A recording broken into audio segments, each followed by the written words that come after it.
என்ன சொல்றது, எப்படி ஆரம்பிக்கிறதுன்னு தெரியல.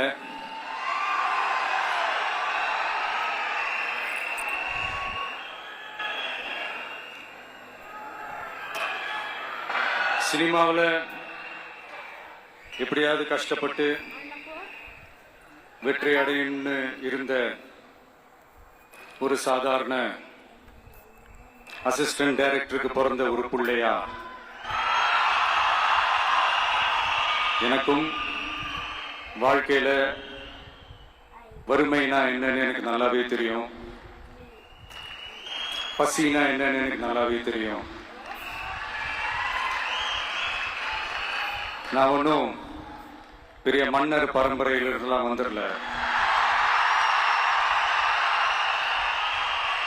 உங்களை மாதிரி தான், உங்கள ஒருத்த மாதிரி தான், உங்க குடும்பத்துல ஒருத்த மாதிரி தான், உங்க புள்ள மாதிரி தான், உங்க மகன் மாதிரி தான், உங்க அண்ணன் மாதிரி தான், உங்க தம்பி மாதிரி தான்.